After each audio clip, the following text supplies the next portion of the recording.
Scam artists, con men and tricksters, they trouser an estimated £6 billion every year from you and me, the British public. They don't care who they target or how much damage they cause. All they want to do is get their mitts on as much of your cash as they can.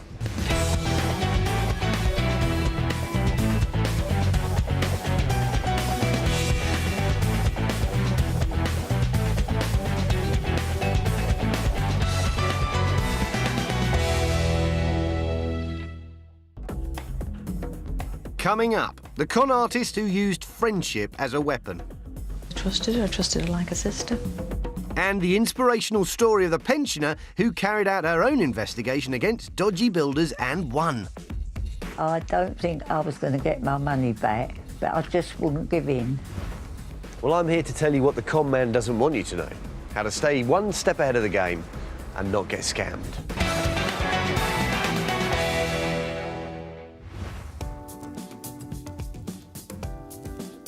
Being the target of any kind of scam can have a destructive effect on your life. But when that scam's perpetrated by someone you believe to be a close friend, the effects can be devastating. And that's because, for most of us, friendship is a very precious thing. It's less work than having someone who is a total stranger, who doesn't know you, who could be open to asking more questions, in fairness. They're not your friend, they are your enemy. And in that way, what they do is actually take everything that you got, including your soul. And that's exactly what happened to Kathy Breaks, a mother of 4 from Staffordshire. Kathy used to run a market stall in the town of Leek, and in 2008 she met and became close friends with fellow trader Carol Riley, who had a stall selling wool. Little did she know that this friendship would see her conned out of tens of thousands of pounds. Hello. Hello, Kathy. Yes. I'm Matt. Nice to meet you. Shall I come in? Yeah, of course you can. Tell me about the market. It's lovely, lovely. Everybody's really friendly, all great camaraderie. All the market traders all sort of pull together and help each other. If you're quiet, you'll help the other person next to you. So when you first came across Carol, describe her, how she came across. Very bubbly, very articulate, well presented. She always told me about her charities. She was big into charity work, big in the church. Very nice lady. Having come across as a charitable, generous woman, Carol's other interests soon started to emerge. When did you first start to talk about things other than friends, family, and the stalls? A little bit before she left the market, she was telling me that she'd got an investment to do with wool. It was doing really well, and she was able to buy her son a house in Newcastle. As Carol sold wool on her stall, the idea that she was involved in a wool-related investment seemed plausible. For a con artist, the best thing to do really is scam someone with something that you know. That then gives confidence for the person that she's trying to scam. So the investor will trust that person because they know the business. Carol claimed to be doing so well out of her investment that she gave up her stall at the market, but she and Kathy stayed in touch. She sent me a birthday card, Christmas card. She did keep in touch. It did change the market for a while for me. I did enjoy her company that much. Soon after this, Kathy decided to sell her house and release a large amount of equity. Her aim was to try and work a little less hard, spend more time with her children, and save for her retirement. Most scammers won't approach people unless they know they've got money. I think the whole point of being a scammer is understanding your target audience. And if they know that people have got money, then that's their target. Carol rang me to say that she'd heard I'd moved and she'd love to come and see the house, which I was delighted because obviously I hadn't seen her in ages. So I said, yeah, by all means. So she ended up coming for a coffee and we just had a lovely time catching up on, gossip and everything else, as you do. And the investment came up and I said, oh, just tell me about that investment. So then she told me what it was. It's an insurance for the transportation of wool around the world. Carol waxed lyrical to Kathy about her investment scheme. The idea was that investors put money into an account to provide security against the shipping of large batches of wool. Once the wool arrived safely, investors would then be paid a fee for having provided the security. and the potential returns were impressive. Did she give you an idea of what kind of rewards you stood to make from this? Yeah, between 15 and 18% per month. So if I put £10,000 in, I'd get between £1,500 and £1,800 a month. 15% a year, you'd be It's a doing lot. You'd be doing well. 15% a month. I mean, that's some scheme.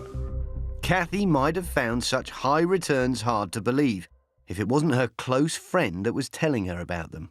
People will believe scammers because they know that they're the friend. The trust has already been gained.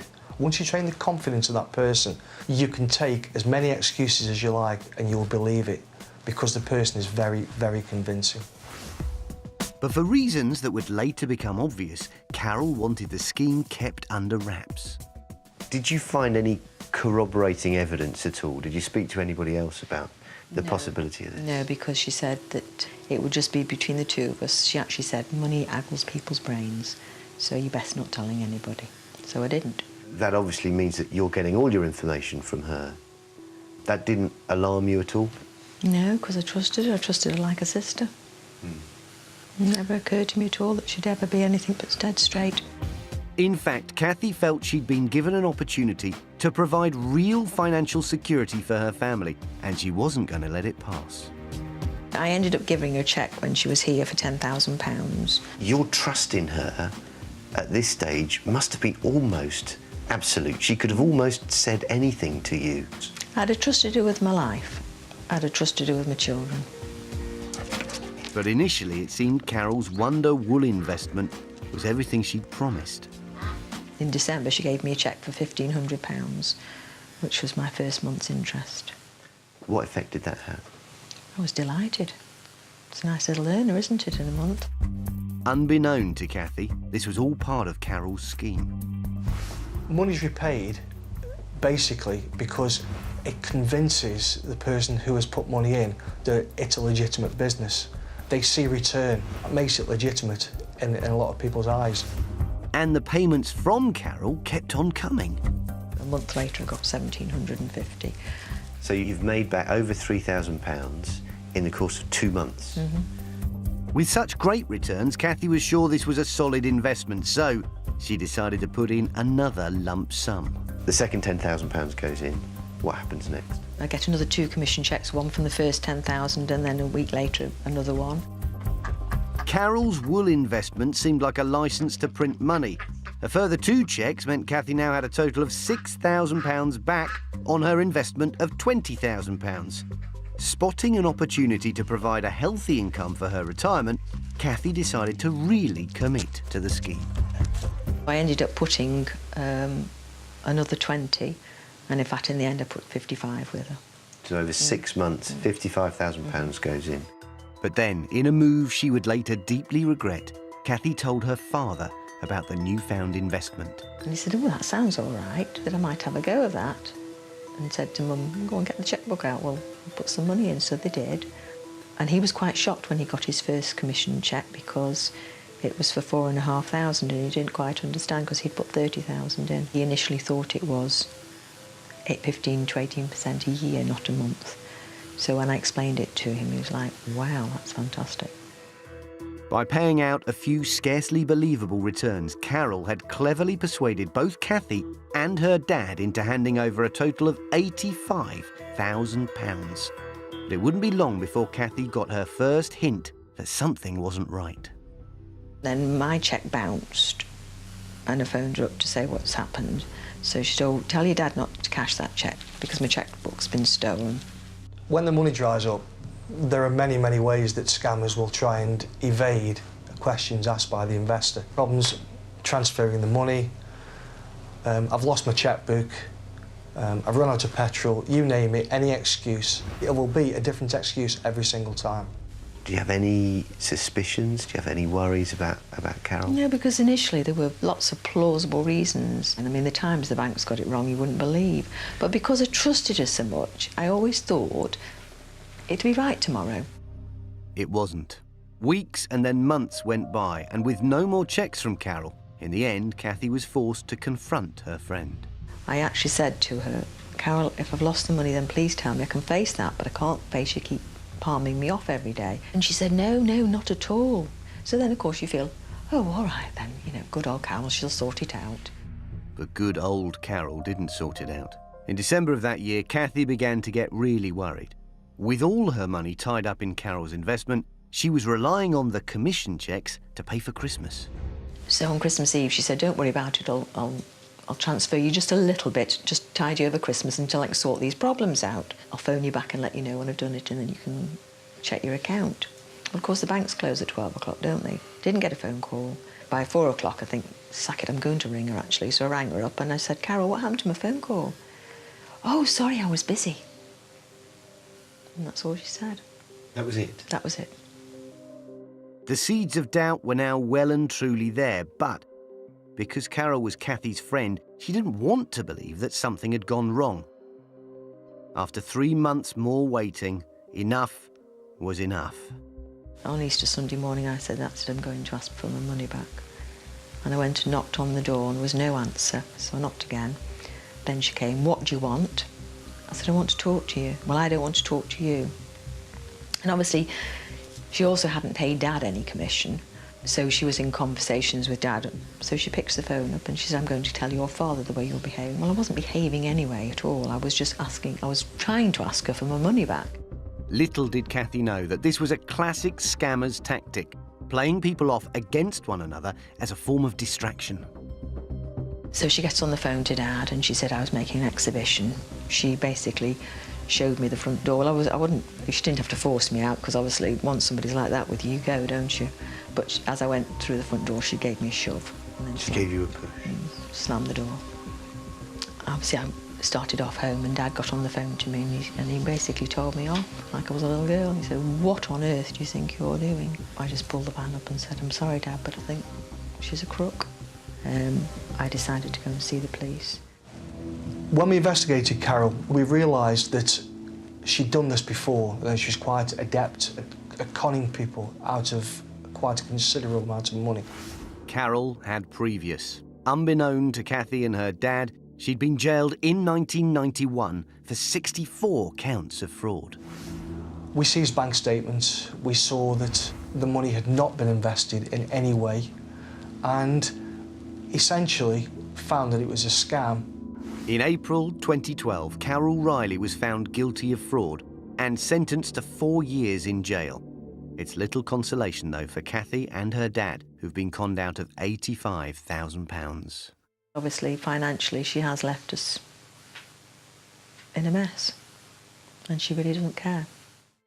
But the real damage caused by Carol's con wasn't financial. Have you spoken to your dad about it? Oh, yes, loads of times. And he always says it's he never would have invested the money. Sorry. He never would have invested the money if he was, you know, he knew what he was doing. So not to worry about it, but it doesn't change anything, does it? The effect that it's had between you and your dad.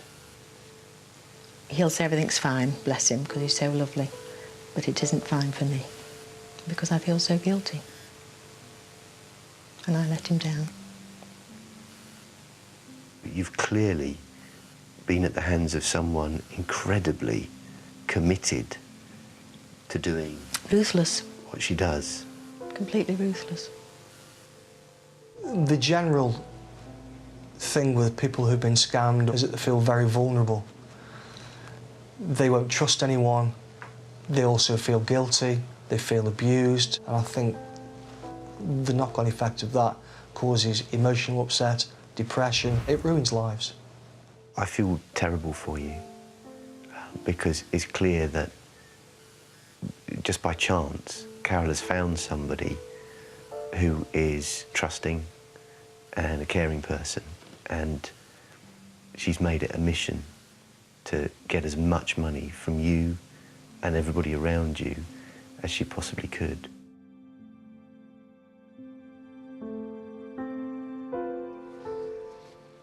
The damage that this scam has done to Kathy can't be measured in pounds and pence. By letting someone so dangerous get so close to her, it's fundamentally shaken her faith in human nature. She thought she had a friend, but that friend didn't exist.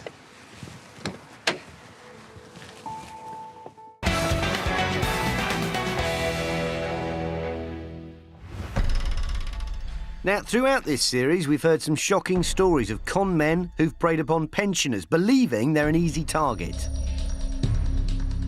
The scammers usually like to target the elderly because they see them as vulnerable victims, and usually they think they're going to be asset rich and that they may even have money and other valuables in their property. Scams targeted at older people come in many forms, from a prize letter through the mail to a knock at the door offering building work. But the aim is always the same, to systematically strip them of their savings. Trading standards take a really dim view of anyone who's prepared to take advantage of an elderly person and try and rip them off. Which is why authorities around the country are working tirelessly to catch the con men behind these scams. But some people are taking matters into their own hands.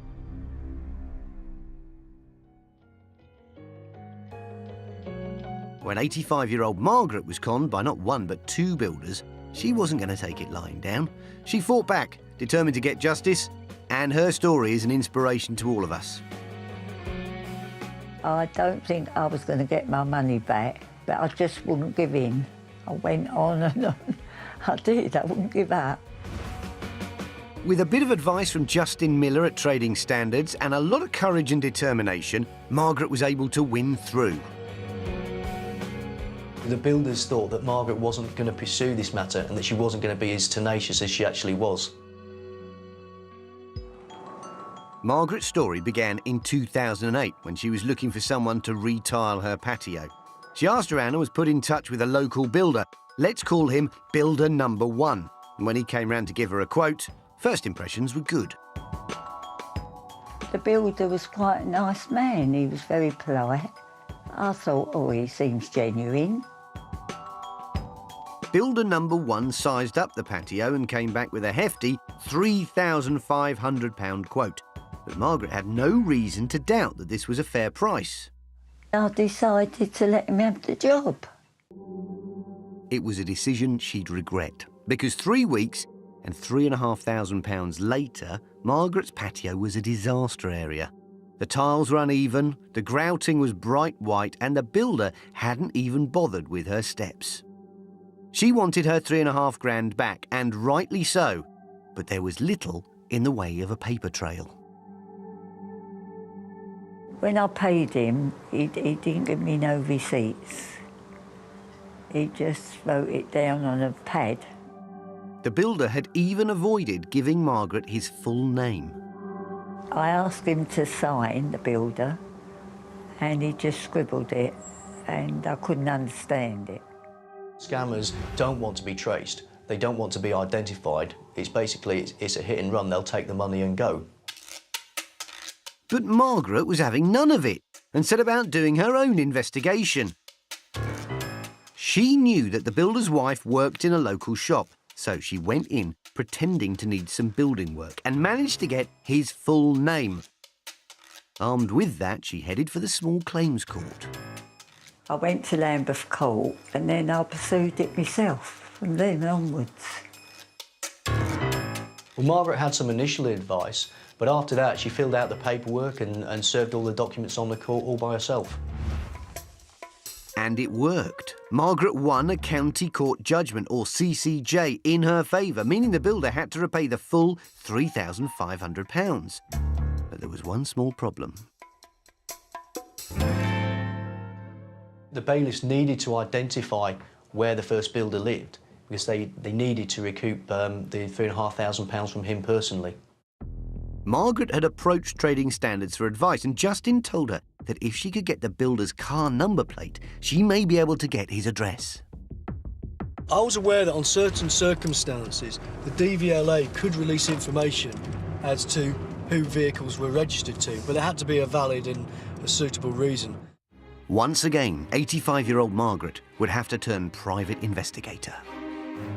I knew I had to get this number plate on his car, so I kept going round the back of the shop because that's where he parked the car. And then one day The security asked me what I was doing, and I said I was looking for a car. Margaret explained the situation and described the builder's car. He said, give me your phone number, and I'll phone you and I'll give you the number of it. Lo and behold, just days later, Margaret got a call from the security guard. And that's how I got the car registration number. Bingo. So, Margaret could apply for builder number 1's address, but by now she had a new problem because builder number 2 had entered the fray. The patio was absolutely useless, and I decided to call another builder in, which I got from a towel shop. As builder number 2 had been recommended by the shop, Margaret felt on much safer ground. When he came to have a look, he wanted £850 up front to sort out the problem patio.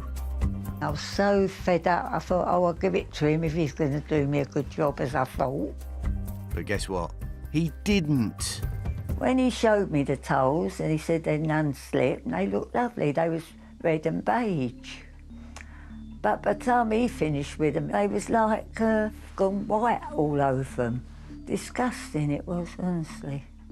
And builder number 2 wasn't just after Margaret's money. While he was working here, he see I had this piano and a hoover and a shed, and he said, I'll sell it for you. But he never gave Margaret a penny for the items, and it wasn't long before he'd done a runner. She was now a further £850 down and had an even shoddier patio.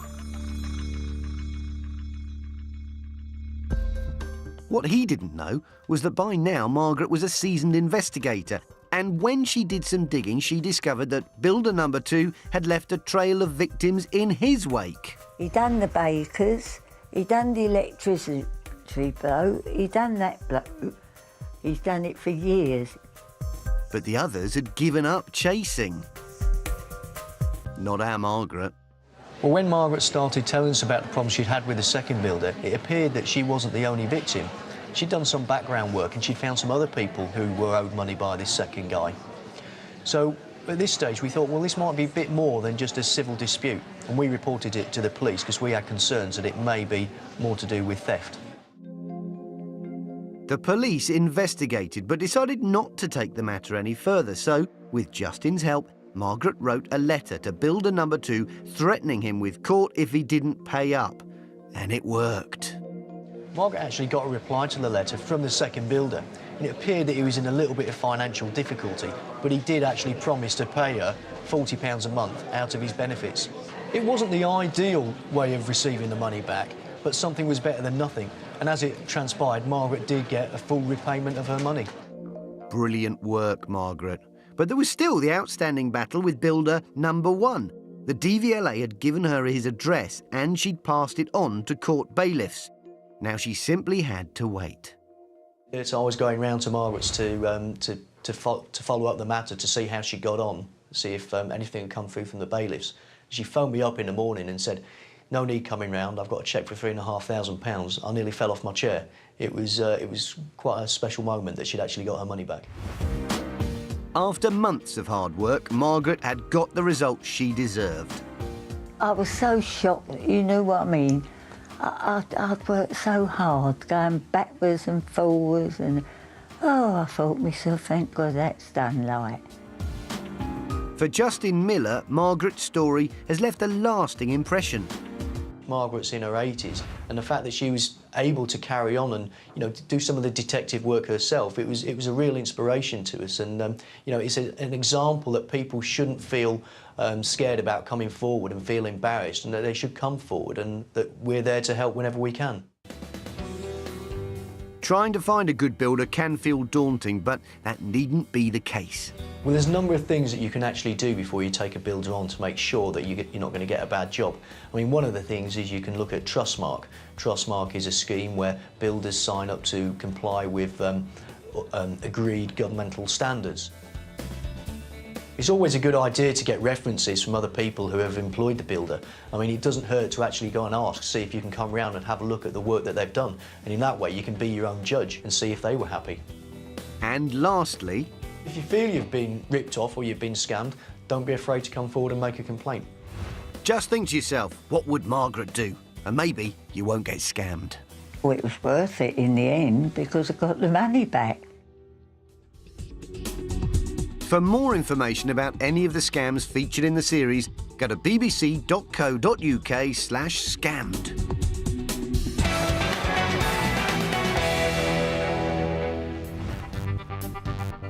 Now, before we go, there's just time to tell you about some of the latest scams out there. I've come to meet an expert from Trading Standards, and today we're looking at a scam where con men pretend to be the tax man to try and get at your cash.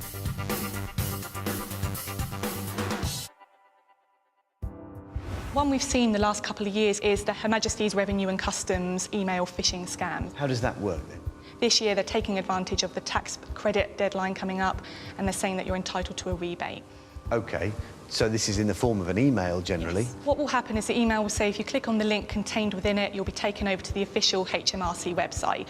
This will be a cloned website and it will look very convincing to the original. You'll then enter your personal details into a number of fields, and typically they're asking for your financial information, and therefore they're getting kind of a portfolio of your financial doings and can then access your funds that way. They've got everything they need to rip you off, to steal your identity. Basically. So, if you get an email offering you a tax rebate, hit the delete button. It's a scam. Her Majesty's Revenue and Customs will never notify you of a rebate by email. Fraudsters will forever be coming up with new ways to get you to part with your cash. But armed with a little bit of knowledge, you can be one step ahead of them. Stay safe, and I'll see you next time. And Matt's back tomorrow at the earlier time of 9:45. Stay with us now for Real Rescues. And a quick word about tonight. The new series of Prisoners' Wives continues at 9 with a battle for the moral high ground.